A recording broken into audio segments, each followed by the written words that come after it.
Hello, everyone, and welcome to Red Valkyrie Presents. I'm, of course, Shae the Red with my amazing co-host, Cyborg. How are you doing? I am doing awesome. Just playing with some new toys. You'll find out eventually what they are. Not today. Not today. How are you doing, Shae? I'm doing great and totally not having tech envy over you having your new toys come in today and mine still en route and not getting to me until later this week. But it's fine. It's fine. It's That's going to be okay, great. because both sets of on-the-go mics appear to have been ordered actually by mistake. So we will have four of them for cons. That is a lot of mics. Well, hey, That is. it'll make it better for when we run into people like our amazing guest, Mr. Douglas Ernst. How are you, sir? Hey, thanks for having me. Appreciate it.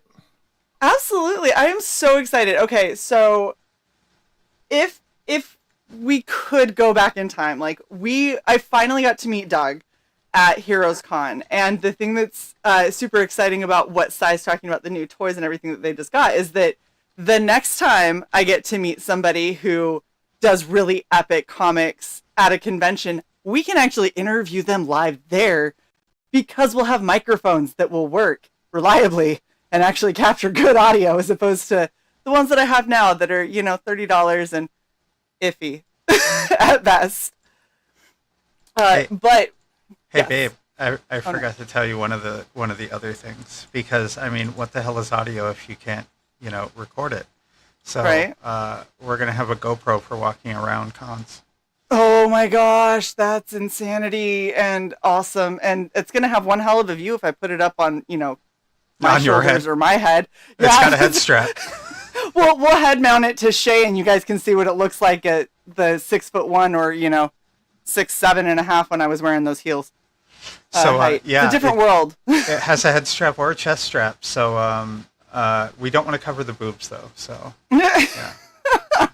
Well, before we go any further, because it's really awkward being an icon when I'm so used to being on camera, I believe we have a cosplay reveal to do, Sai. Oh yeah, I've forgotten how I do those. Okay, hold on. It's coming. It's coming. It's been a while since we've done one of these. It's been a minute. Shut up. Metamorphosis completed, sir. Shae the Red Has now become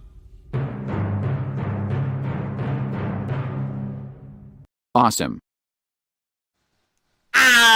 Oh, nice. Very cool. I was looking, and initially I was going to do a very different cosplay, but the one that I was looking at was actually from book 3, and then when I was going through the pages in book 4, I was like, but wait a second, I could pull this off. Yeah. It's not the best, but you know what? I've done worse cosplays. I've done worse, and look, I even got the little side thing, guys. Come on now. Very cool. I'm proud of myself. I'm proud of yourself too. Occult Superboy. Okay, first off, this is a Cairo, and secondly, this is just short hair. Rude. It's fine. But you do look like a preppy boy. Just saying. I mean, look, if you have this kind of skin as a boy, good on you. All right. But we are going for people who don't know Douglas Ernst, and if you don't, where the hell have you been? Because seriously, this is what we're here for, which is Soulfinder. Thank you for scrolling back up to it. I don't know how I scrolled down. Scroll. This is what we're here for. I was looking at look, there's goodies, okay? I'm sorry. You know me and merch. But yeah, we're here for Soulfinder, and this is my inner Ruby Rose, please. Ruby Rose would have Ruby Rose is hot. She would have a much better wig than this. So this is book 4 in your Soulfinder series, isn't it? Correct. So there's 4 regular stories, and then there's one really short story that I guess is being called 3.5. And then there's another short story that will be out sometime later this year, probably before the end of the summer, that I did with Eric Canetti, and I guess that could be 4.5. I don't know. Something Nice. along those lines. That is awesome. Okay, so let's take it back a little bit. What is Soulfinder for people who have never heard of the series or haven't read any of the books? Sure, no problem. So basically, it's my series on combat veteran exorcists. all of these guys have gone to war. They've seen the worst in humanity, and they came out of it with their faith intact. So there's going to be very few people on Earth who not only have been downrange, they've seen combat, they've had their friends, blown up around them or whatever. They've seen the worst in humanity, and then they got out and became priests. So they went to seminary, became priests, and if they have this particular resume, they have the physical prowess and the spiritual fortitude to be able to take on this demon called Blackfire and Blackfire's minions, because they possess a level of evil that even other priests, for the most part, will never encounter or cannot fathom. Wow. That is crazy. Where did you come up with the idea for this? So years ago, this is when I first met Timothy Lim of Common America and Black Ops and Mark Pellegrini and all those guys that, ended up creating iconic comics together. I was basically I would critique the comic book industry. So I wasn't happy with the comics that I was reading. I got sick of seeing the heroes that I grew up with become just either anti-heroes, or in my mind, they were oftentimes written as villains. Like whoever was writing them thought they were writing heroes, but I'm like, no, this is like an inversion of the character. Or if you go to like Spider-Man, they literally made superior Spider-Man and all that sort of stuff. So I was like, I'm getting tired of this. I don't know who's good, who's bad. And I want to just write a comic where it's just good versus evil. And so then I was like teasing that out, unpacking it, like who's going to be the enemy. I want it to be clear the villain is evil. So I was like, you can't get more evil. No redeeming qualities. Demon. Yeah, like there's no mistake. So then I was like, all right, who am I going to pit against the demon? And then I was like, okay, logically, you would put a priest up against them. And then I was like, oh, that works out well too, because a lot of times in the comics, especially when Christians are written, I feel like, and Catholics, they just get the catechism wrong. So like, I was like, all right, so I could address that sort of situation. And then I was like, all right, what would make it kind of even cooler? And then I just was like, all right, well, I could infuse the military element into it. And then I can mix genres, and I can tell like a straight up military tale if I want. I can do a little intimate tale of a exorcism one-on-one with one other person. I can get into cloak and dagger stuff. I could get into conspiracies. I could do big adventures. I could all sorts of stuff that was open to me. And so I was like, yeah, just the concept itself lends itself to all sorts of creative avenues that I can go down, whatever I want to do. Yeah, it really does. And the thing that I love, and this is actually something we talked about when we met at Heroes Con, is you have done some of the best merch design to tie into your campaigns and your books and your stories that I think I've seen. The rosaries are unbelievable. They're gorgeous. If you don't have one, I don't care if you're Christian or not, if you don't have a rosary, you should get one of these. They are such good quality. They are so they have like the good weight behind them and everything, but they're also really, really relevant to what's going on in the books and the stories.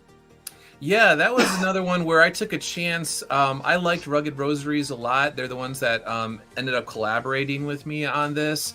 And I just kind of was like shot in the dark. I reached out to the lady that runs it, and I was like, hey, I know this is really weird, but I'm doing this comic book series on combat veteran exorcists, and I was wondering if you would be game on collaborating. And she was just like, yeah, let's go for it. Like she's like, oh, that's crazy, let's do it. Yeah, she just said, like, listen, it might take a little while.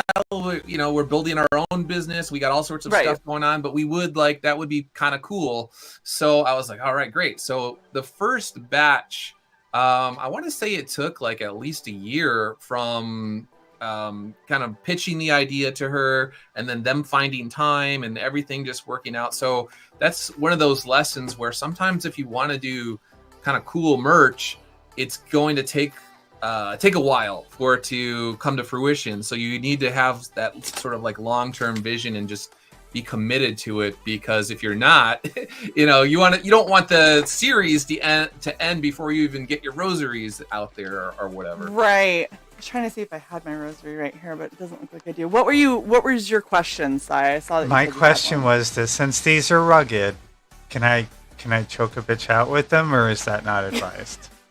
That would probably not be advised. I mean, from a Christian point of view, that wouldn't be turning the other cheek. I guess choking the neck would be. I don't know. That wouldn't be so Christian of you. But if you're not Christian, then I guess you could technically do that. So I feel like maybe not.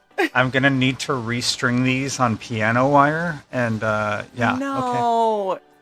They're on paracord, okay? They are very, very rugged, and definitely could withstand a lot. I'm making them into a garrote.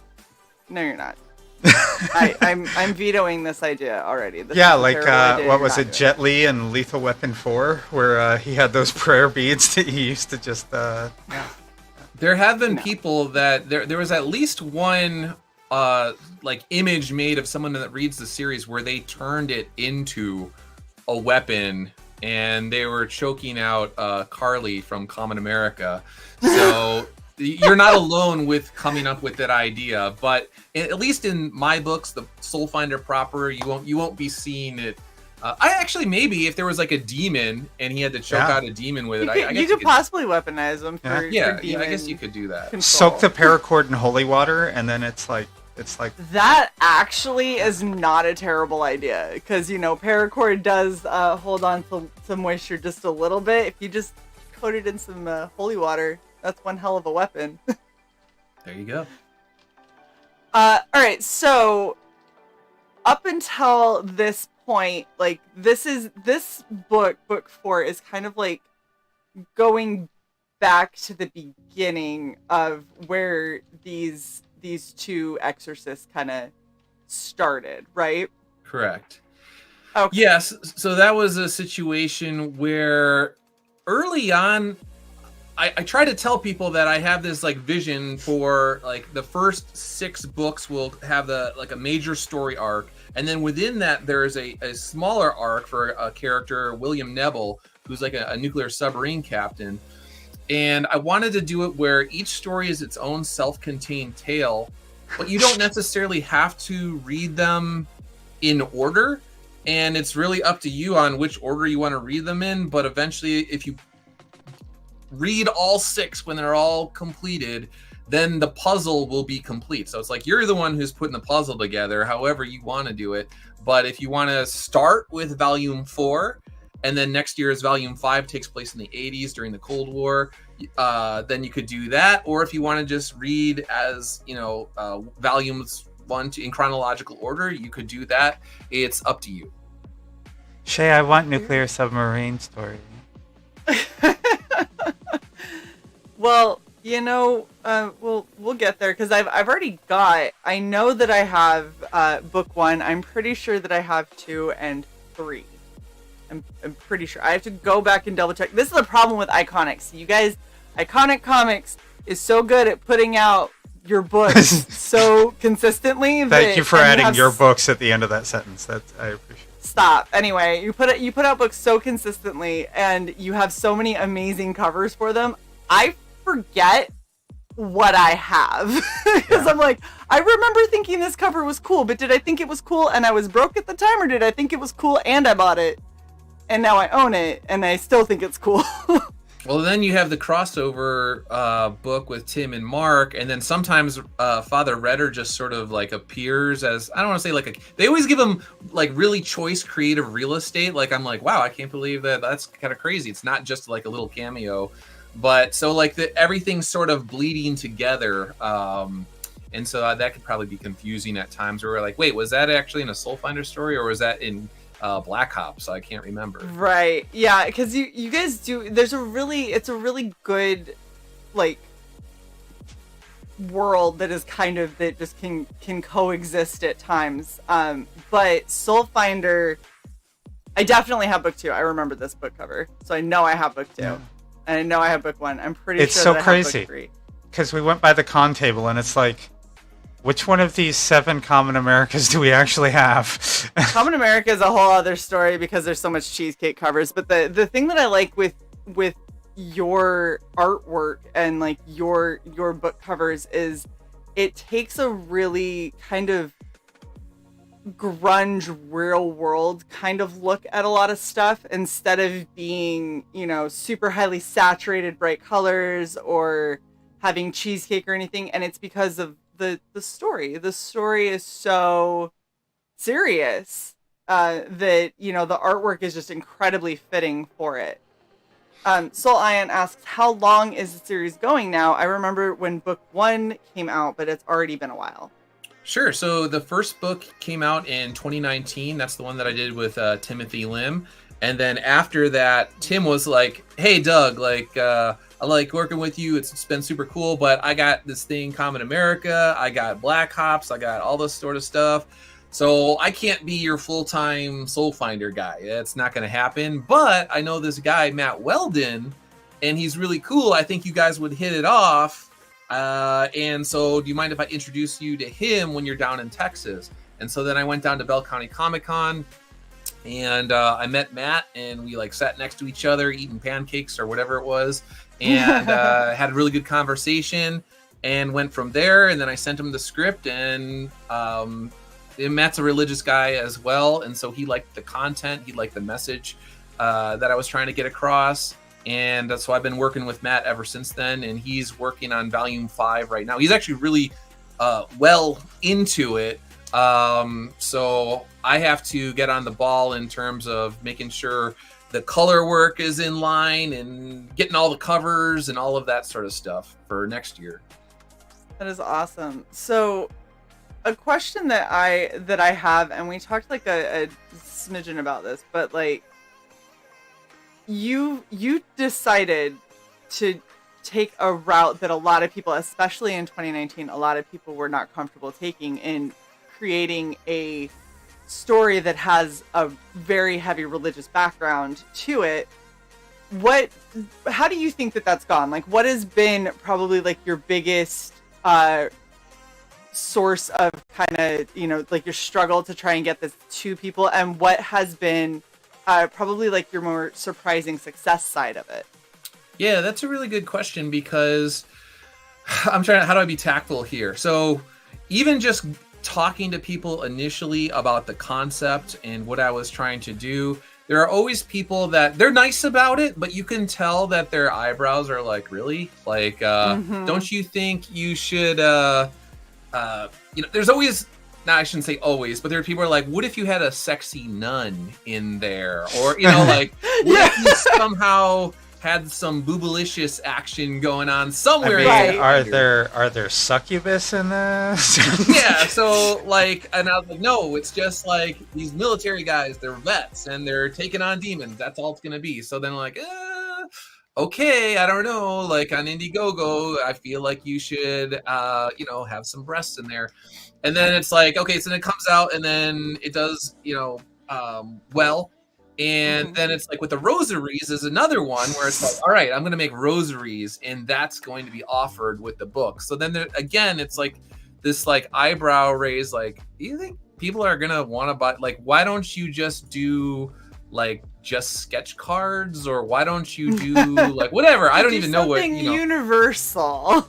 Yeah. And I was like, no, it makes sense. And it's practical. Like I was like, if the person is actually Catholic, they can pray with the rosary. And from a Catholic perspective, I care much more about someone's soul than just like, you know, whatever entertainment they get out of it. Like hopefully they get a good message out of the books or whatever. But it's like from a Catholic perspective, I would much rather like see you in heaven one day than, and if I could give you a tool that could help bring you closer to God, I would, that's what I want to do. So it's like, I don't want to say it's like a spoonful of medicine or whatever, like sugar helps the medicine go down. I don't want to say it like exactly like that, but it's like, I want to offer you an entertaining story, but if you would also like this rosary, it's here. And a lot of people have liked it. And even people that are not even really into comic books, that they just have heard that they're quality products, they buy it as well. And so that's something where when I don't have a book out, there's this gap between when I release a book and when the next one's going to come out throughout the year. I mean, people are buying the previous books, but they're also buying rosaries. And so that helps me to be able to pay Matt and pay our colorist and pay people, whether it's Dave Dorman or Rodrigo or whomever. Like, I need to be able to have income coming in while I'm sleeping. If I wake up and I get a check from Iconic Comics because X number of people bought rosaries, like, then I'm like, wait, now I could recycle it back into the series, and now I have money to pay someone for promo art or whatever it is. Right, and that's something I think is really cool. Also, I think you said at the con that your rosaries are actually some of your best sellers out of everything. Yeah, and it's one of those things where, so it's always a tough battle because it's a religious item. Like, I don't want to mark them up. I want to get them into as many hands as possible, but at the same time, I want to be able to make enough money to, like I said, everything is recycled back into Soulfinder in some way, shape, or form. And in terms of like a profit margin sort of stuff, the books themselves, I mean, there's so much that goes into it. If I want to have the price point lower, it's the profit margin on the books is actually not that much compared to pins and rosaries. And so to keep the train going or the momentum going or whatever, having the merchandise there in addition to the books is like a really good thing, especially since, like I said, I'm trying to lower the price point because I want to get it to as many people as possible. And it's just this like weird balancing act because you also want to keep doing the books. Right. It's tough. Well, this is a really cool like version, I guess, of the Soulfinder universe, because I like the fact that you're going back to them being in Vietnam and like what kind of got them to the point of like, you know what, maybe we become some priests. Maybe we start helping with some exorcisms. Yeah, there's a guy who is back to drawing. Did I just screw it up, his name or whatever? But there's a current Soulfinder Table Talk reviews, and on Twitter I think it's Back to the Drawing Board or something along those lines. Anyway, he did a review and he was like, from a character development point of view, it makes sense because you can see this man as a young person, a soldier, and now his life trajectory makes much more sense.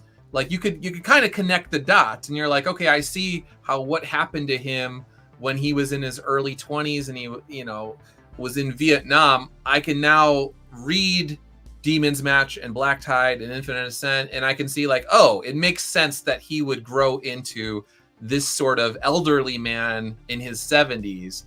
And so I was happy as a writer because I like when I see people like they're thinking about it at a deeper level and they're saying like, oh, like this isn't just an accident. It's just not happenstance. Like there's actually a reason why he's doing all of these things. And if something seems like, why did he do this?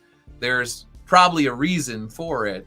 And I like Soulfinder readers. Like I'm not knocking other readers, but they seem to sort of try and dig a little deeper into what I'm doing, why I'm doing it, and how it fits into the bigger picture.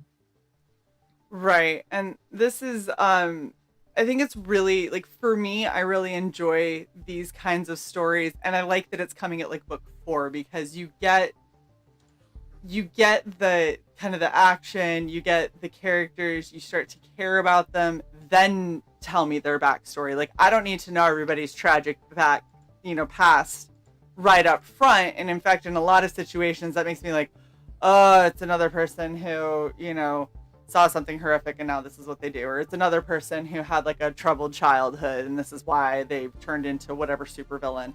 Right. So being able to see people that are just like, hey, you're basically taking a snapshot into what they're currently doing. And then it's like, by the way, if you were curious how they got to this point, because they are pretty heavily entrenched in this, and it's not like somebody wakes up one day and goes, you know what? I'm just going to go be a demon hunter, and yeah, we're just going to go do the shit. Like, that, you don't just wake up to that. Like, there's a lot that has to happen before that is your path in life. And so being able to see somebody that entrenched and then after I care about them, go back and kind of see these are the things that got them to that point, I think is a really smart way to tell stories, something that I really enjoy a lot more.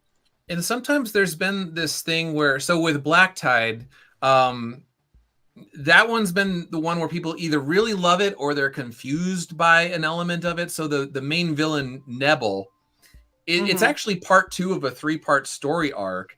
And it takes place when he's in the abyss. He's lost in hopelessness and despair, and he's given himself to the occult.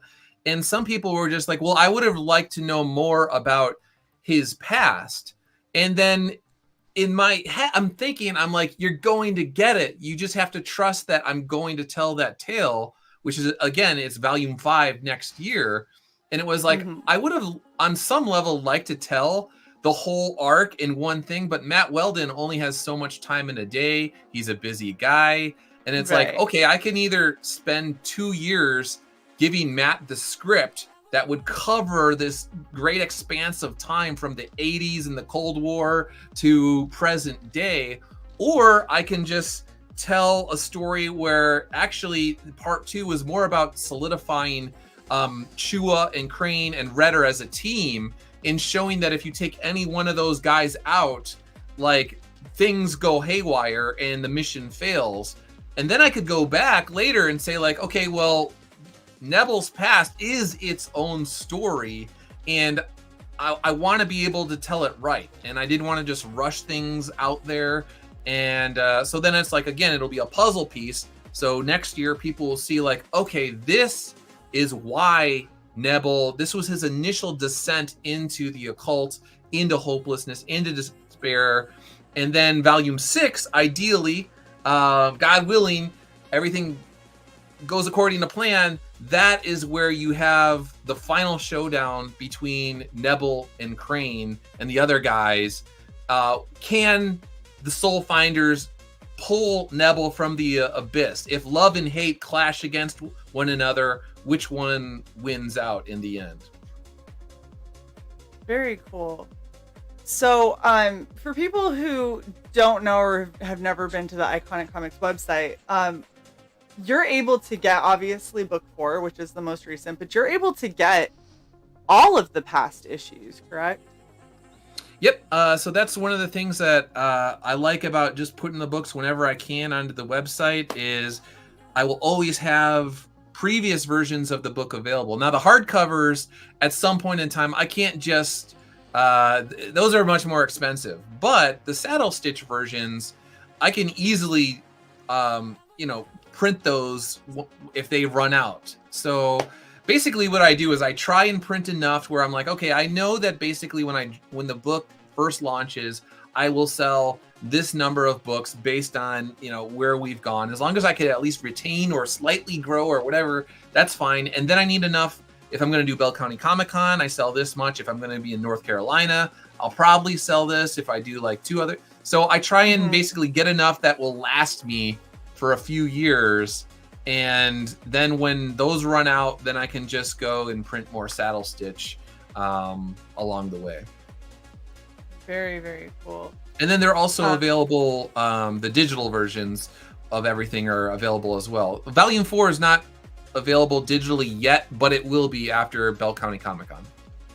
Okay, cool. So if you're overseas, you don't want to go the physical route because shipping overseas is a huge pain in the ass and very expensive and not always reliable that you're going to get what you paid for, because there was somebody on my stream the other day that was just like, well, why aren't you shipping to my particular country?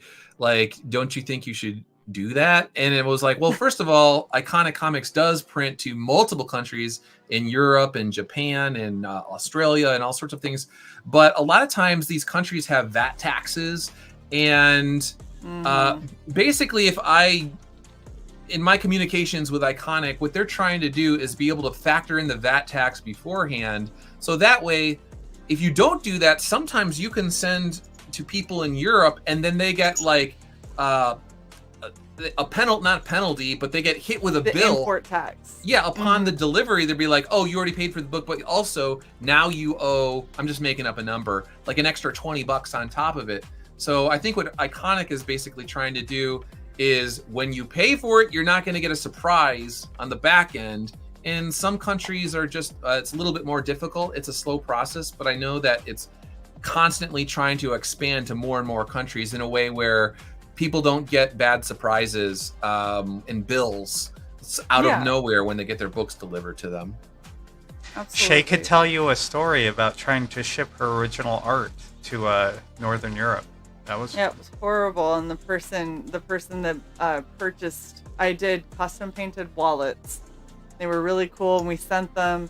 I sent them showing that they were, original artwork and all that, and they held them at customs and wanted her to pay import tax unless she could prove that they were one-of-a-kind artwork. So then I sent her proof, like original artwork proofs or whatever that I had printed up and signed. Certificates and of like authenticity. That. Thank you.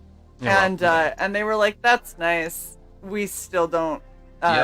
We don't believe you. And they made her pay. I think that after she had already paid for the wallets, they made her pay an extra like $90. Yeah, and just in the import tax. Those are the type of stories, and it's not one for one, but I've had similar stories like that where the books or the merchandise has been held onto in customs for months. And or it just goes into or it like gets destroyed. Yeah, or destroyed, or it's in this weird black hole where I don't know, like once it goes to Brazil, I can't get a hold of where it's at, and then it just appears back, like it's returned like 8-9 months later, and you have a situation where people are like, well, I didn't get it, or our postal service in Brazil is corrupt, so can you send it again, even though it cost $150? And so now I'm like $300 out if the second one doesn't get there. Yeah. And it's How like, about what's the closest country that you trust to get it to you? I will ship it to an address there. Find one. Right.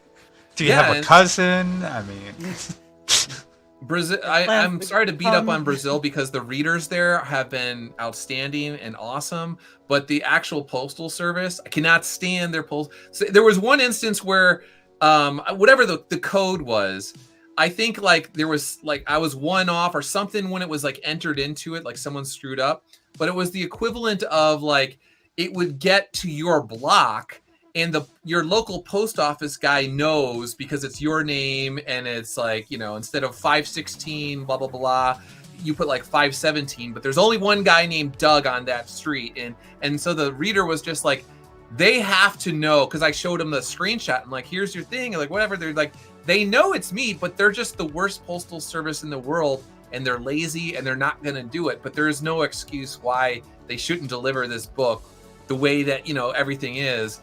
And I think that was one where it got, returned like 8 or 9 months later. And I was just like, geez, man, like this is ridiculous. That's why you need that choke out rosary and you just follow the guy after work and you're like, where's my book, man? To handle the bad delivery service. So I've had similar issues, and not even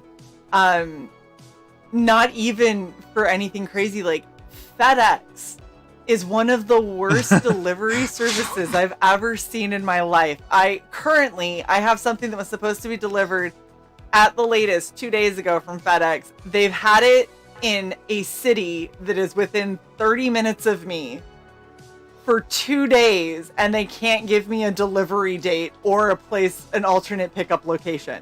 Right. I've also had FedEx deliver something that was clearly marked as needing to come to Maryland for me to New Jersey for some reason. And then I had to fight with them to get a refund for it because they were like, well, it says it was delivered. And I was like, to the wrong state, and not even like a neighboring state, like the wrong state. Right. And they were like, we were shipping this to Maryland. It has been delivered to Nebraska. Congratulations. Yeah. And they literally were like, well, you can file a complaint and we'll do an investigation. And if we agree, then we'll refund you. And I was like, I don't understand why you have to go through all of this if you can clearly see in your system that my address is Maryland, and you can also clearly see in your system that you delivered it to New Jersey. Right. And they were like, well, this is just our process. So I had to wait 3 days for them to go, hey, you were correct. Here's your money back. I'm like, thanks, jerks. Hey, Shae. I saw. Hello, Mr. Eric Canetti. Thank you so much for the $20 super chat. He says, this is awesome. A live stream with all my favorite people, lol. Eric, I love when you're excited and you type. The typos make me happy. And it was great seeing you, and you're so small.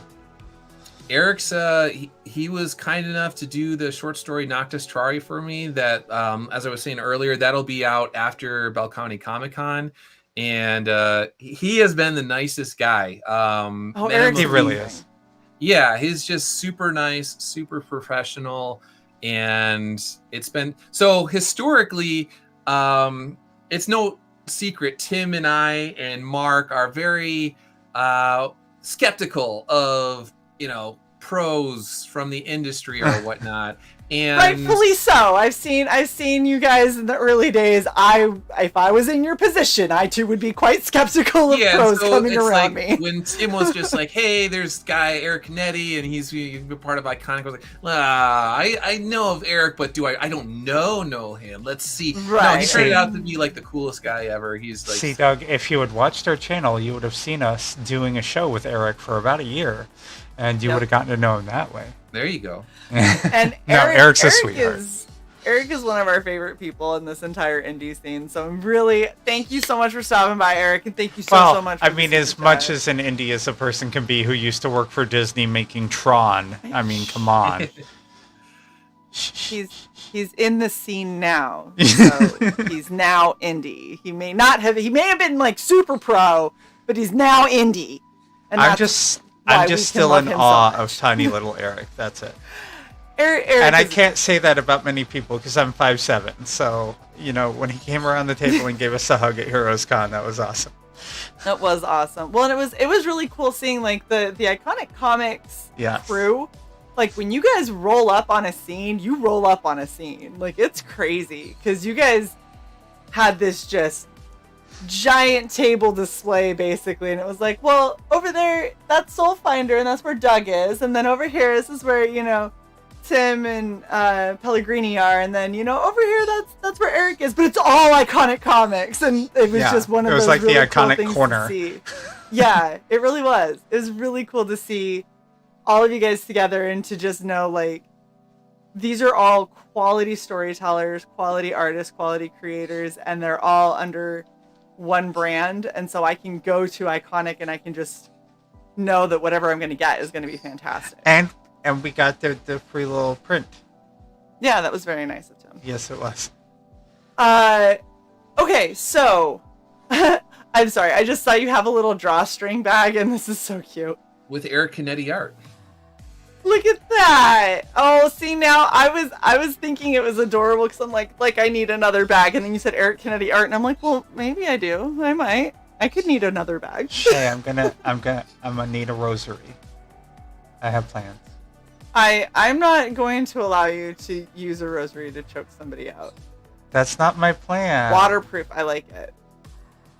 Fine. I'll go to the link myself. This is awesome though. So there's if we go through and we look, right? So we've got a drawstring bag. You can get the collector bundle, which gives you all but the half series book, right? So this gives you 1 through 4. Yeah, that should be correct. I should know off the top of my head, but the guys basically I trust the guys at Iconic who do what I say to them is just like, listen, you guys see all the internal numbers. You can compare Common America to Black Hops to Arcathene to the Kindred Heavens, the Butch Kill. You know everything. You know what sells. You know the combinations to do. You know the price points that are like the sweet spot or whatever. But making sure everything's basically like similar to the other guys and their books and all this. I was like, I trust you to do the bundles that work best for Soulfinder, but also work best for Iconic as a whole, to bring in like, you just do your thing and I trust you guys. And there's one guy in particular that's in charge basically of all of this. And he's like the unsung hero of Iconic Comics in terms of like logistics and fulfillment and all of that sort of stuff. He does all this. And then there's also a lady as well who does a lot of the online stuff. And the two of them together, they'll throw ideas about, what do you think about this and this bundle? And I was like, yep. So I just need to worry about writing and getting the stuff printed and getting in order. But whenever it comes to the fulfillment and distribution sort of stuff, I'm just like, listen, I trust you. It's delegate that task to you. That's what you guys are awesome at doing, because I would be so slow that it would just not be worth it. So please do your thing. I really, I'm reading the chat. The chat's making me laugh quite a bit there. I agree with Neff. I like that it's on its own website. I love having creators have their own websites. It does make it a little bit tricky to keep up on them if you're not up on like that creator's socials or constantly checking the website or on a mailing list. But I like seeing creators rely on themselves instead of other platforms that at a whim's notice can decide that suddenly you no longer fit their narrative or their goals, and they just remove you. So that was a thing years ago when I was talking with Tim and Mark, and there was always that debate about, Kickstarter, Indiegogo, and what if they take you off, or what if you get knocked off of Twitter or YouTube or whatever. They could, at a moment's notice, for any reason, they could just nuke your channel. And so we were like, we have to find a way to make ourselves essentially bulletproof, or as bulletproof as possible. And so one way to bullet do resistant. Gotcha. Yeah, bullet resistant. And one way is to literally just have our own website, and then the website itself, if necessary. Say, I try to avoid crowdfunding as much as possible, but in the event that just say like Kickstarter, Indiegogo, were like nobody from Iconic. Well, it's like flipping a switch. If we needed to do it, we could turn the Iconic website into a crowdfunding website if we had to. So it's like trying to find ways where it's like, no, whatever happens basically plan for a worst case scenario. If it never happens, great. But if it does happen, then we're ready for it. Well, and I like that you guys have put that much thought into it, just like Neff. So Neff has said the same thing. They have their own website that they sell stuff on. It's still getting the word out is always the hardest part, right? It's making sure that everybody knows where they can be found. But I love seeing you guys basically just say, I'm not gonna rely on other people being okay with what I'm doing. I like what I'm doing. I stand by my product and I stand by my brand.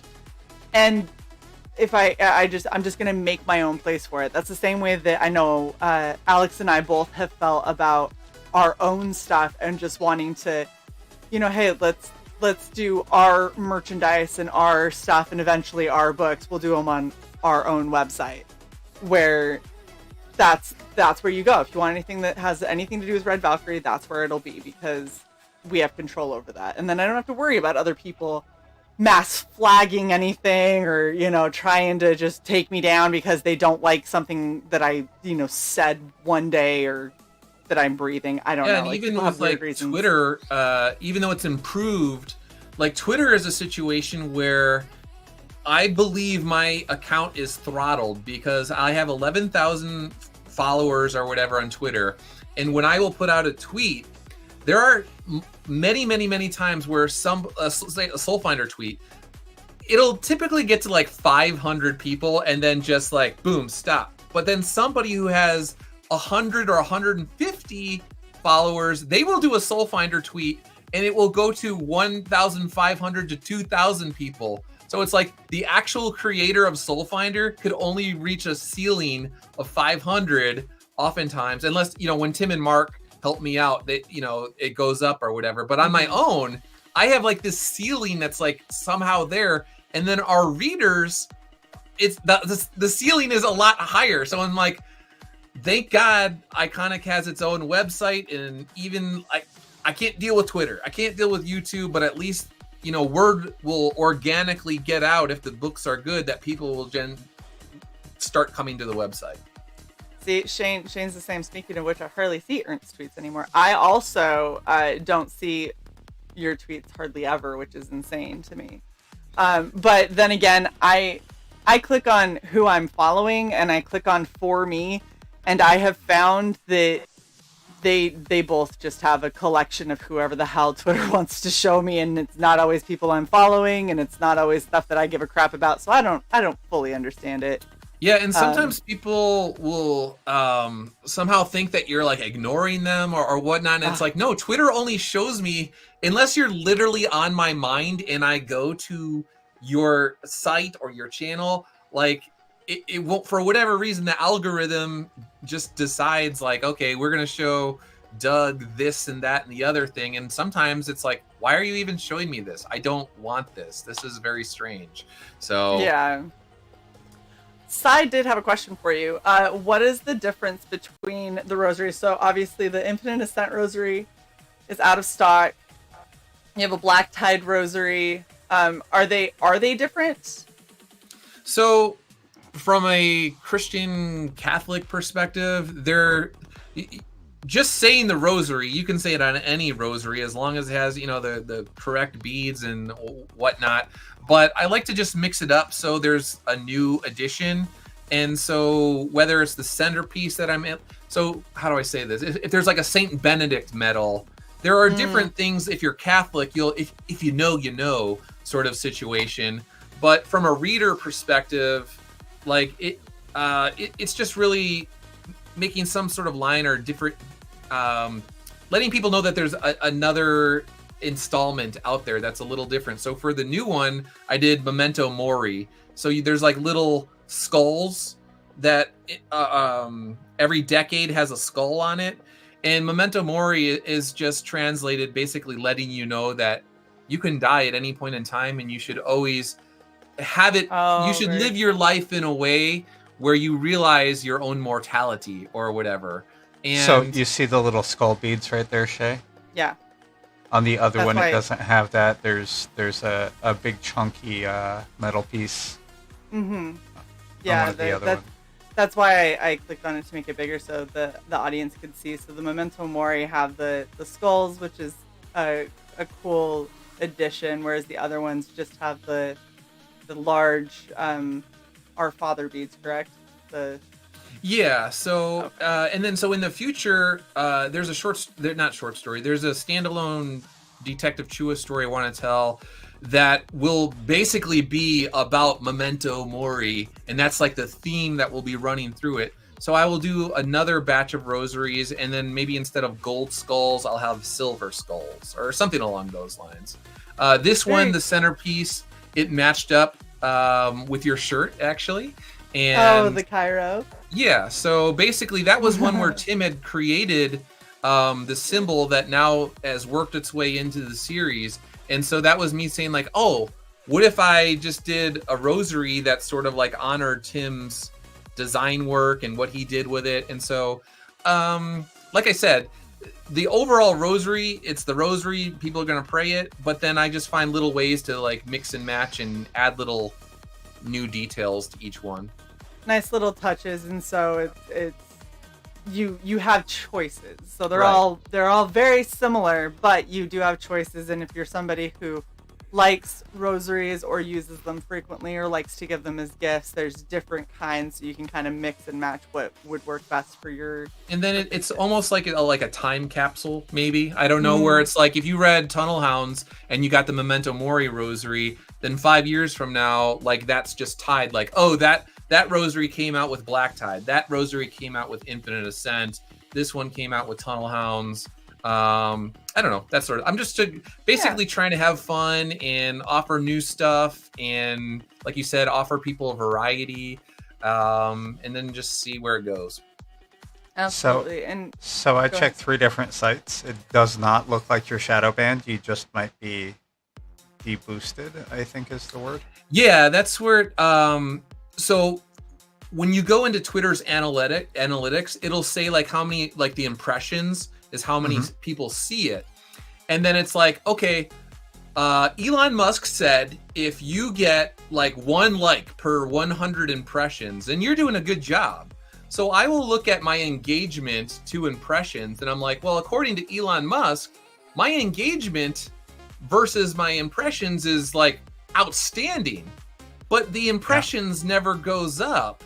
So why would somebody that has 100 followers have like 5 times the impressions as me, who has 11,000? Like, so there has to be something in the algorithm where it's like, all right, well, you're technically not shadow banned, but we've somehow throttled you, or we put you into like a silo where there's only a certain number of people that are going to see you, and it's very tough to break out of that silo for some reason.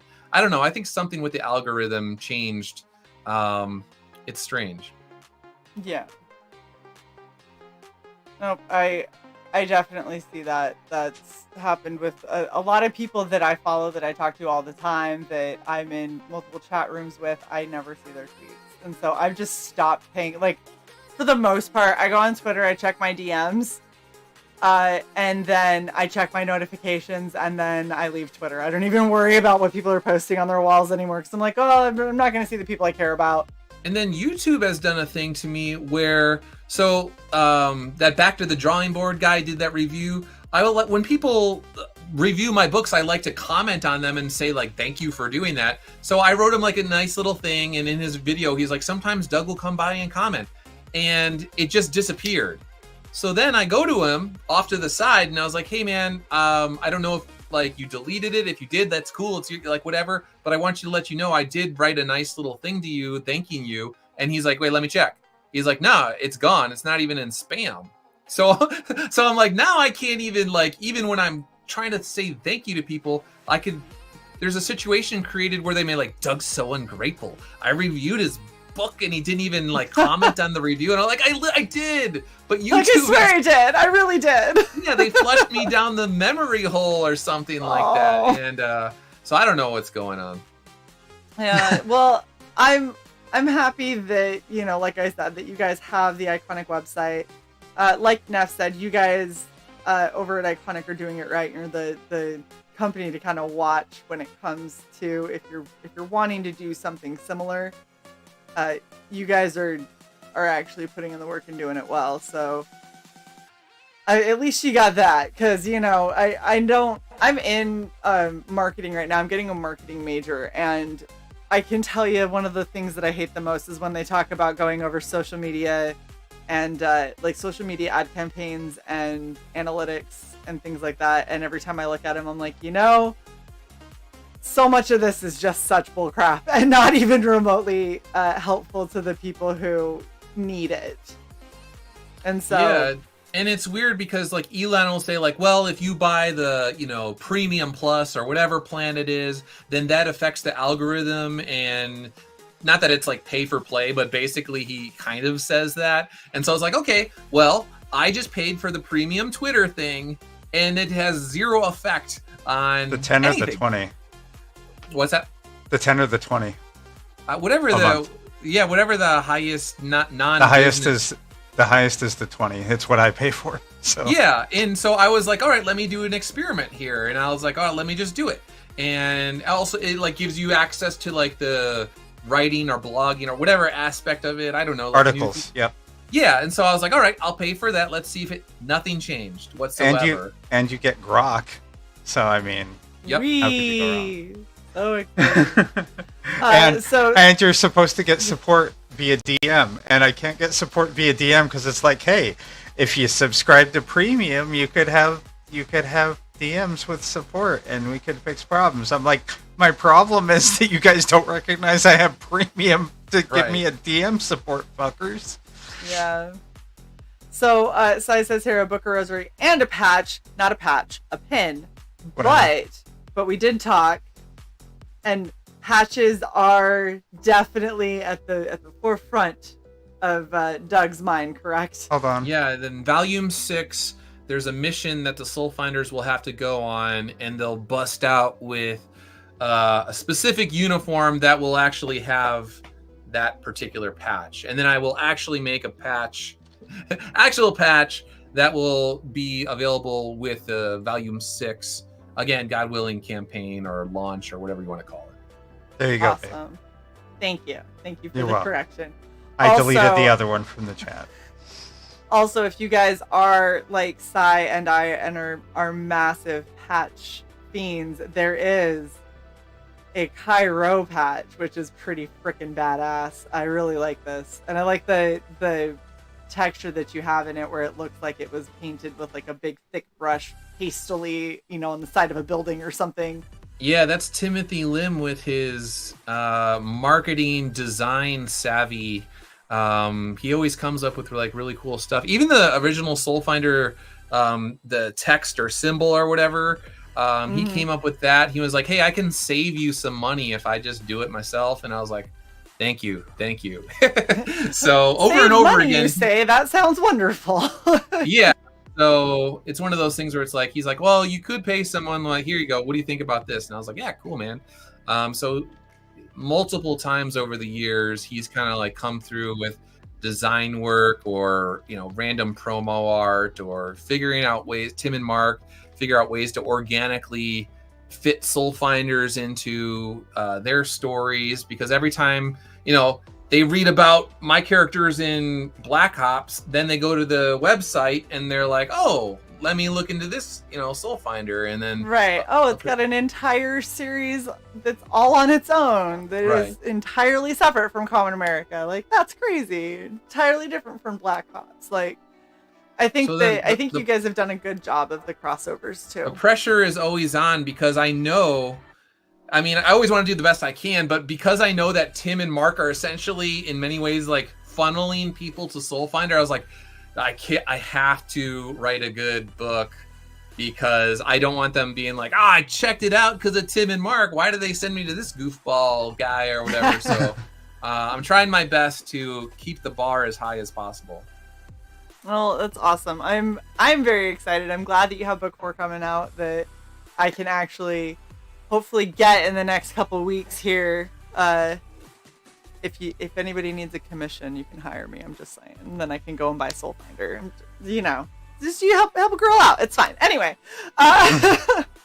but this looks amazing as always. It's what I expect from Iconic at this point, is that you guys are going to have an incredibly polished site that has a lot of really good goodies that are very specific to this campaign. Well, I say campaign, this listing, because in reality, it's a storefront. It's up there, and as long as there is stock, you guys can get in on it. And there's a lot of really awesome Soulfinder. If you're new to the series, there's a lot that you can catch up on. And if you aren't new to the series, Iconic as a whole just has a ton of stuff that you can catch up on. So, Sai, do you have any other questions? Oh, I'm sorry, Doug. No, I was going to say the plan from the start on my end was, I was like, all right, I know that I'm indie and it's going to be hard, but I want to try and make the quality on both the books and the merch almost indistinguishable from Marvel and DC and those guys, where I want, if people were at a book like a Barnes and Noble and they pulled both off the shelf, they would be like, wait, this is indie? Like, what? Like, why is it just as good as the big boys? Exactly. So I want to keep trying to get better and better and sort of blur those lines between what's possible with indie comics and then when you compare it to the mainstream or like the big guys, the big two. Absolutely. That's one hell of a task, but I think that you are so far doing a great job in getting there. So yeah. I think it's hilarious how indie comics can surpass the mainstream, because the mainstream is just turned into such garbage. And I'm not even talking about the stories. I mean, some of the art and even the way they're just putting together their books these days. Indie comics is blowing them out of the water, and it's awesome to see, because that was indie comics cares. Yeah, that's the thing. There was Marvel books just a few years ago. I started reading them. I don't know if it was just like a plant issue or whatever, but the ink was like literally coming off on my fingers. If my hands had any sweat or little moisture like whatsoever, I was like, wait, the ink is literally running on my hands. And I was just like, okay, well, if this is where the quality is at exactly these days, I think I should be able to surpass ink running onto my fingers from Marvel Comics. The printing's better, the binding's better, the art's better, the layouts are better, the editing is better, storytelling, the stories are better, the characters are better. Yeah, And the value is better. There you go. Yes, absolutely. So before we wrap, Jason has a question. It's an oldie but a goodie if you've been watching Red Valkyrie for a while. If you could be any tree, what tree would you be and why, Doug? I would be a Douglas Fir. I knew it. So good. So good. Oh my gosh. I'm assuming the Y is the name. No, it's because he likes Christmas. That's fair. And no, I do really like Christmas. It works out perfectly on multiple Exactly. It's a multifaceted Enter effort reason. green. There you go. Oh, there you go. Sai, do you have any other questions? Yes, Soul Ion, I am a big boy today. Thank you. Aww. You look like you're ready for your paper route. Paper route. I'm gonna have a baseball card in my wheel spokes. Thanks. Appreciate that, guys. Do you have any other questions, Sai? No, I do not. I'm tickled about all the comments that Solion is giving about your appearance. It's amazing. Oh my goodness. Well, I want to thank Doug Ernst so very much for coming on. I'm so happy we could have you. Thank you for having me. Yeah, this was fantastic. And for everybody who's watching, do not sleep on this. Make sure that you go to the Iconic Comics website, get yourself caught up on the Soulfinder series. There's a lot more awesomeness that is on its way. And don't forget to like, share, and subscribe to Red Valkyrie. I mean, you're already here. It takes 5 seconds. Might as well. But thank you all so much for watching. They couldn't be talking in the chat if they're not subscribed anyway. So, yeah. I'm talking about the other people that are watching because there's more people watching than who are yeah, in the chat. you lurkers. Yeah. But thank you guys so much, and we will see you all. When's the next time we see them? It's Wednesday, isn't it? It is Wednesday. We will see you all Wednesday for Dice Dames and Dudes. Have a fantastic rest of your weekend. We'll see you later. Bye.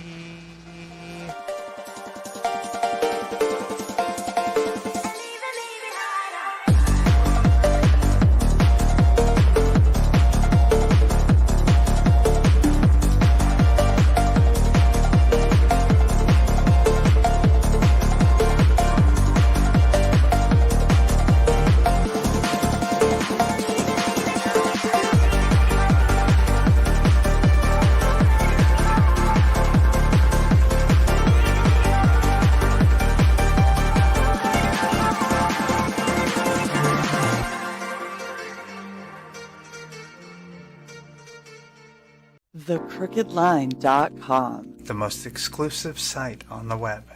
for the best in abstract art Paintings, sculpture, jewelry. and custom furniture. Don't forget to sub to his socials. Because unlike... What? Okay, because unlike most of you, he's not a gritty little black hole walking around with his fucking hand out. So eat a dick. And then when you're done, subscribe to his socials. Yeah, and you know what? He's better than you. It's fine. Just go to the site.